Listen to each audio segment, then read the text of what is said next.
வணக்கம். 108 ஆம்புலன்ஸில் வேலை பார்க்குற டிரைவர்கள், அப்புறமா அங்கே வேலை பார்க்குற நர்ஸுகள், ஊழியர்கள் இவங்க மேலே வந்து தாக்குதல் நடத்துனாங்க அப்படின்னா, மருத்துவ பாதுகாப்பு சட்டத்தின்படி வன்முறை தடுப்பு மற்றும் உடைமைகளை சேதப்படுத்துகிற இந்த தடுப்பு சட்டத்தின் கீழே வந்து அவங்க மேலே நடவடிக்கை எடுக்கப்படும், கைது பண்ணப்படுவாங்க. 3லேருந்து 10 வருஷம் வந்து சிறையில் போடப்படும் அப்படின்னு சொல்லி ஒரு சட்டமே இருக்குது.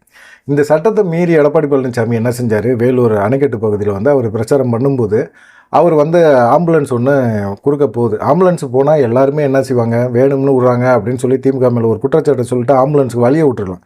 ஆம்புலன்ஸுக்குள்ளே ஆள் இருக்கான்னு பாரு அப்படின்னு சொல்கிறாரு. ஆம்புலன்ஸுக்குள்ளே பார்த்தா ஆள் இல்லை. வேணும்னே இப்படி விட்றானுங்க, என்னை பிரச்சாரம் பண்ண விடாமல் செய்கிறாங்க, டிஸ்டர்ப் பண்ணுறாங்க, என் மூட் அவுட் பண்ணுறாங்க அப்படிங்கிற மாதிரி எடப்பாடி பழனிசாமி ரொம்ப கோபமாக பேச ஆரம்பிச்சிட்டார். அவன் டிரைவர் நம்பரை கேளு, அவன் பேர் என்னன்னு பாரு, அவன் நம்பரை எடு, அவனை போலீஸில் புகாரை கொடு அப்படி இப்படின்னு சொன்னோன்னா, எடப்பாடி பழனிசாமி ஒரு எதிர்க்கட்சி தலைவர், ஒரு 108 ஆம்புலன்ஸு எப்படி செயல்படும் அப்படிங்கிற ஒரு விஷயத்தை அவர் தெரிஞ்சிருக்கணும். அதுவும் இல்லாமல் பார்த்தீங்கன்னா 108 ஆம்புலன்ஸு அந்த சைடு போகிற பகுதியில் நீங்கள் எதுக்காக போட்டு வச்சுருங்க? 108 ஆம்புலன்ஸு எங்கே வேணாலும் போகும். அது இல்லாமல் மெயின் ரோட்டில் நீங்கள் வந்து ஆம்புலன்ஸ் போகிற பகுதிகளில், வண்டிகள் போகிற பகுதிகளில் நீங்கள் ஒரு பிரச்சார மேடையை போட்டுக்கிட்டு பிரச்சாரத்தில் நின்றுக்கிட்டு, வேனில் நின்றுக்கிட்டு நீங்கள் பேசுகிறீங்க அப்படின்னா 108 ஆம்புலன்ஸ் போனால் வழி விடுங்க. ஒரு 5 நிமிஷம் 10 நிமிஷத்தில் உங்கள் பேச்சை நிறுத்துறதுல என்ன இருக்க போகுது? அதில் என்ன டென்ஷன் ஆக போகிறீங்க? போனால் போயிட்டு போகுது ஆம்புலன்ஸு. எம்டியாகவே திமுகவே விட்ற மாதிரியே இருக்கட்டுமே. இல்லை ஒரு வேளை எமர்ஜென்சியாக இருந்துச்சுன்னா நீங்கள் என்ன பண்ண போகிறீங்க? உண்மையிலேயே அணைக்கட்டு பகுதியில் எமர்ஜென்சிக்காக தான் வண்டியை விட்டுருக்குறாங்க. ஆனால் இதில் வந்து என்ன செஞ்சார் எடப்பாடி பழனிசாமி, அன்றைக்கி பேசுனது இருக்குல்ல, ஆம்புலன்ஸை வந்து நீங்கள் வந்து இது மாதிரி தேவையில்லாமல் நான் பிரச்சாரம் பண்ணுற இடத்துக்குள்ளே ஆம்புலன்ஸை விட்டீங்க அப்படின்னா, கண்டிப்பாக ஆம்புலன்ஸில் நோயாளிகள் இல்லை அப்படின்னா டிரைவர்களை வந்து நோயாளியாக்கி நாங்கள் வண்டியில் போட்டு ஆம்புலன்ஸில் போட்டு அனுப்பிச்சி விட்ருவோம் அப்படிங்கிற மாதிரி அவர் பேசியிருந்தார்.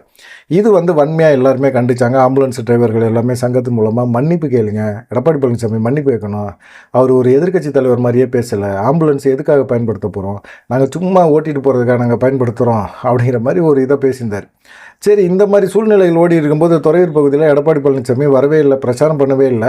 ஆனால் எடப்பாடி பழனிசாமியை வரவேற்கிறதுக்கு ஒரு கும்பல் நின்றுக்கிட்டே இருந்தாங்க. அப்போ வந்து ஒரு ஆம்புலன்ஸ் வருது. ஆம்புலன்ஸ் எதுக்காக வருது அப்படிங்கிற ஒரு விஷயம் இருக்குல்ல, இது மாதிரி எடப்பாடி பழனிசாமிக்கு ஒரு கும்பல் கூட்டியிருந்தாங்க. அந்த கும்பலில் ஒருத்தர் மயக்கம் போட்டு விழுந்துட்டார், அவரை ஆஸ்பத்திரியில் அட்மிட் பண்ணணும், சீக்கிரமாக வாங்கன்னு சொல்லி ஒரு ஃபோன் வருது. ஃபோன் வந்தோன்னா அவர் ஆம்புலன்ஸை எடுத்துக்கிட்டு வரார். அந்த மாதிரி வரும்போது பார்த்திங்கன்னா அங்கே இருந்தவங்க இதே போல் தாண்டா பண்ணுறானுங்க, வேணும்னே ஆம்புலன்ஸை கொண்டு வரானுங்க, கொண்டு வந்து இது மாதிரி நம்ம தலைவர் பேசும்போது டார்ச்சர் பண்ணுறானுங்க அப்படின்னு சொல்லிட்டு அந்த ஆம்புலன்ஸ் ஓட்டி வந்தால செந்தில்குமார் அப்படிங்கிற ஒரு டிரைவரை அடிச்சு போகிறாங்க. அங்கே வந்து உதவியாளராக இருந்த ஒரு பெண், கர்ப்பிணி பெண்ணை வந்து அதையும் போட்டு அடிச்சு போகிறாங்க. இப்படி தொடர்ந்து அடித்து அவர் ஐடி கார்டெல்லாம் பிடுங்கி விட்டெறிஞ்சு, அவர் ஆம்புலன்ஸு அந்த வண்டியோட சாவியெல்லாம் பிடுங்கி விட்டெறிஞ்சு நிறைய அக்கப்பூர் பண்ணி வச்சுட்டாங்க. இது வந்து என்னென்னா, எடப்பாடி பழனிசாமி அப்படி பேசாமல் இருந்திருந்தாங்கன்னா இந்த மாதிரி நடவடிக்கைலாம் இருந்திருக்காது. இந்த மாதிரி யாருமே நடவடிக்கையில் இறங்கியிருக்க மாட்டாங்க, ஆம்புலன்ஸுக்கு ஒழுங்காக வழி விட்டுருப்பாங்க. ஆனால் இந்த மாதிரி அவர் எடப்பாடி பழனிசாமி அணைக்கட்டு பகுதியில் பேசினோன்னே இவங்க இருக்கிற அதிமுக தொண்டர்களுக்கு ரொம்ப உற்சாகமாயிடுச்சு. ஆம்புலன்ஸ் டிரைவராக நம்ம அடிப்போம், அடிச்சுட்டு நம்ம கட்சியில் வந்து ஒரு பேராகும் அப்படிங்கிற மாதிரி ஒரு எண்ணத்தில் இருந்தாங்க.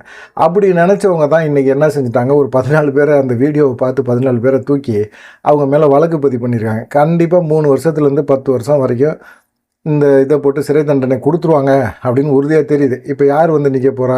கட்சியிலேருந்து யாராவது சப்போர்ட் பண்ண போகிறாங்களா? இல்லை எடப்பாடி பழனிசாமி இவங்களுக்காக போராட போகிறாரா? இல்லை எடப்பாடி பழனிசாமி இல்லை அவங்கள வந்து வழக்குலேருந்து விடுவீங்கன்னு சொல்லி ஏதாவது பண்ண போகிறாரா?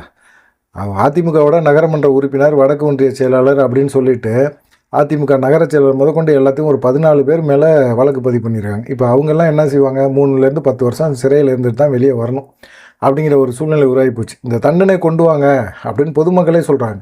ஒரு ஆம்புலன்ஸ் எதுக்காக வருது? எமர்ஜென்சிக்காக வருது. எமர்ஜென்சிக்காக வர ஒரு விஷயத்தை வந்து ஆம்புலன்ஸ் டிரைவர்களாக அடிப்போம் அப்படின்னு பேசுகிறது ஒரு எதிர்க்கட்சி தலைவருக்கு அழகா? சட்டம் ஒழுங்கு யாருனால கெட்டு போகுது? இதுபோல் பேசுகிறனால தானே கெட்டு போகுது அப்படிங்கிற மாதிரி குற்றச்சாட்டை திமுக தரப்புலேயே வைக்கிறாங்க. பார்க்கலாம் என்ன நடக்கும் அப்படின்னு சொல்லிட்டு.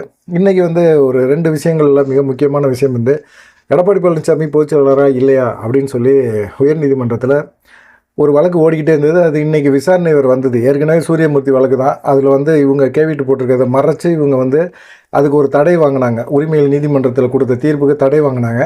ஆனால் வந்து கேவிட் மனு போட்டிருக்காங்க அப்படின்னு தெரிஞ்ச பிறகு அந்த தடையை நீக்கிட்டு, இப்படியெல்லாம் போய் சொல்லி வாங்காதீங்க, தீர்ப்பை வாங்காதீங்க அப்படிங்கிற மாதிரி நீதிபதி ரொம்ப வருத்தப்பட்டார். ஆனால் இன்றைக்கும் பார்த்திங்கன்னா நீதிபதி பிபி பாலாஜிக்கு முன்னாடி எடப்பாடி பழனிசாமி தரப்பு வழக்கறிஞர்கள்லாம் சில வந்து காரணங்களை சொல்கிறாங்க. 2018 முதல் சூரியமூர்த்தி அப்படிங்கிறவர் வந்து அதிமுகவில் உறுப்பினரே கிடையாது. அவர் அதிமுக வேட்பாளரை எதிர்த்து தேர்தலில் போட்டி போட்டார். யாரை? எடப்பாடி பழனிசாமி எதிர்த்து தான் சேலம் பகுதியில் அவர் போட்டி போட்டார். அப்படி கட்சியில் உறுப்பினராக இல்லாதவர், அதிமுக உறுப்பினரை எதிர்த்து போட்டி போட்டவர், அவர் கட்சி நடவடிக்கைக்கு எதிராக மனு போடுறத, அந்த மனுவை எடுத்து விசாரணை பண்ணுறது தப்பு அப்படின்னு சொல்லி நீதிபதிகள் வந்து பேசினாங்க. ஆனால் சூரியமூர்த்தி தரப்பில் இருக்காங்கல்ல, அவங்க வந்து எப்படி ஒரு பதில் சொல்லுவாங்க, சொல்லிக்கிட்டே இருக்கிறாங்க அவங்களும். இவர் எடப்பாடி பழனிசாமி பொதுச் செயலாளர் அப்படிங்கிறது எம்ஜிஆர், அந்த கட்சியோட நிறுவனர். அவர் கொண்ட இந்த சட்ட திட்ட விதிகளுக்கு உட்பட்டு அவர் பொதுச் செயலாளராக தேர்வு செய்யப்படலை. அப்படிங்கும்போது அவர் கொடுக்குற உறுப்பினர் அட்டை செல்லாது. எனக்கு வந்து உண்மையிலேயே பொதுச் செயலாளராக தொண்டர்கள் மூலமாக தேர்ந்தெடுக்கப்பட்ட ஜெயலலிதா கொடுத்த உறுப்பினர் கார்டு என்கிட்ட இருக்குது. நான் அவங்க வச்சுருக்கிற உறுப்பினர் கார்டை வச்சுருக்கிறேன். இவங்க கொடுக்குறது உறுப்பினர் கார்டே கிடையாது. இவங்களுக்கு உறுப்பினர் கார்டு கொடுக்குறதுக்கு அதிகாரமே கிடையாது. இவங்கள் தொண்டர்களால் தேர்ந்தெடுக்கப்பட்ட ஒரு பொதுச் செயலாளர் கிடையாது அப்படின்னு சொல்லி இவர் தொடர்ந்து வந்து இந்த வாதத்தை வைக்கிறார். அதுக்கப்புறமா பார்த்தீங்கன்னா இவர் அதிமுக எடப்பாடி பழனிசாமி எதிர்த்து இவர் வந்து தேர்தலில் போட்டி போட்டார் அப்படிங்கிற ஒரு குற்றச்சாட்டை வைக்கிறாங்க. உண்மையிலே சூரியமூர்த்தி போட்டி போட்டார். எம்ஜிஆர் மக்கள் கட்சியோட கூட்டணி வச்சு சுயேட்சையாக தான் அவர் போட்டி போட்டார். அவங்க எம்ஜிஆர் மக்கள் கட்சியோட கூட்டணி வச்சாரே தவிர அவர் வந்து சுயேட்சையாக தான் எடப்பாடி பழனிசாமி எதிர்த்து நின்றார். அதுதான். மற்றபடி வந்து அவர் என்ன சொல்கிறாரு, அதிமுகவில் நீங்களும் வந்து கூட்டணி வைக்கிறீங்க, ரெட்டைலை சின்னத்தை வந்து அவங்களுக்கு கூட்டணி கட்சிகளுக்கும் கொடுக்குறீங்க, அவங்கள கூட்டணி கட்சி சார்பாக நிப்பாட்டுறீங்க. அது எப்படி நீங்கள் வந்து அதிமுக உறுப்பினராக, நீங்கள் அதிமுக வேட்பாளராக ஏற்றுக்க முடியும் அப்படிங்கிற ஒரு குற்றச்சாட்டையுமே சூரியமூர்த்தி தரப்பில் வச்சுருக்காங்க.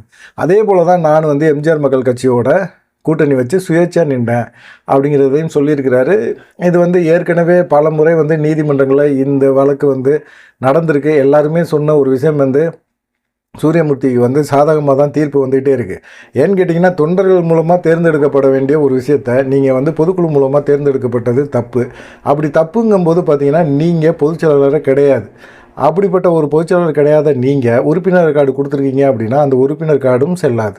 அப்படி செல்லாத போது அந்த உறுப்பினர் கார்டை வந்து சூரியமூர்த்தி வாங்கணும்னு அவசியம் கிடையாது. இது வரைக்குமே தொண்டர்கள் மூலமாக தேர்ந்தெடுக்கப்பட்ட கடைசியாக இருந்த ஜெயலலிதா அவங்கள்ட்ட வந்து அவர் உறுப்பினர் கார்டு வாங்கி வச்சிருக்கிறார். அப்படி உறுப்பினர் கார்டு வாங்கி வச்சிருக்கிற அந்த காரணத்தினால அவர் அதிமுகவில் உறுப்பினராக தொடர்றது எந்த விதமான தடையும் கிடையாது. அவர் உறுப்பினர் தான் அப்படின்னு சொல்லி ஏற்கனவே பலமுறை வந்து நீதிமன்றம் வந்து சொல்லியிருக்காங்க.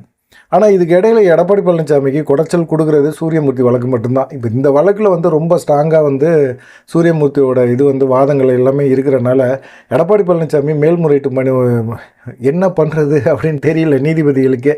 ஏன்னா சென்னை உயர்நீதிமன்றம் அப்படின்னா எடப்பாடி பழனிசாமிக்கு எப்படியா இருந்தாலும் சாதகமாக தீர்ப்பு வந்துடும். வழக்கறிஞர்களும் நீதிபதிகிட்ட ஏதாவது ஒன்று பேசி கீசி ஏதாவது சொல்லி கப்ஸா விட்டு அவங்க வந்து தீர்ப்பை வந்து சாதகமாக வாங்கிட்டு வருவாங்க. ஆனால் இந்த சூரியமூர்த்தி வழக்கில் மட்டும் பார்த்திங்கன்னா அவங்களால வாங்கவே முடியல. அதனால பார்த்தீங்கன்னா இப்போ என்ன ஆச்சுன்னா, இந்த வழக்கில் 2 வாதங்களையும் கேட்டார் நீதிபதி.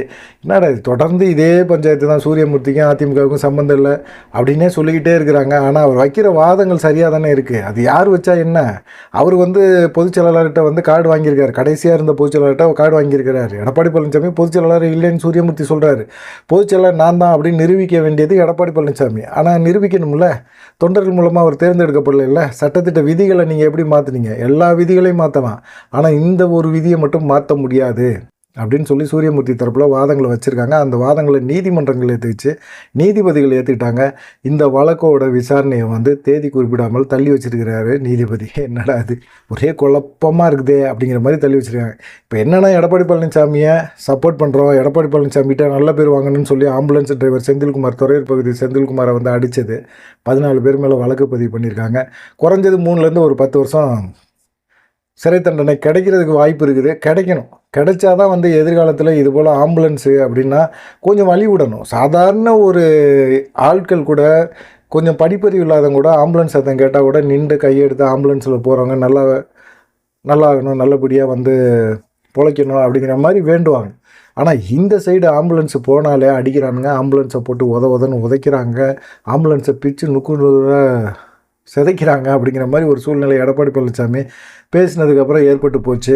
அதனால் வந்து 14 பேர் மேலே வழக்கு பதிவு பண்ணி அவங்க மேலே நடவடிக்கை எடுத்திருக்காங்க அப்படிங்கிறத துறையூர் பகுதியில் மற்ற கட்சிகள் எல்லாருமே பாராட்டுறாங்க, அந்த பகுதி மக்களும் பாராட்டுறாங்க. 2வது, இந்த மேல்முறையீட்டு மனுவில் எடப்பாடி பழனிசாமி சொதப்புனது, நீதிபதிகள் குழம்பி போய் தீர்ப்பை வந்து தள்ளி வச்சிருக்கிறது அப்படிங்கிற ஒரு விஷயங்கள் வந்து நடந்துகிட்ருக்கு. நீங்கள் இந்த 2 விஷயங்களை பற்றி என்ன நினைக்கிறீங்க அப்படிங்கிற ஒரு விஷயத்த மறக்காமல் கமெண்ட் பண்ணுங்கள். நன்றி, வணக்கம்.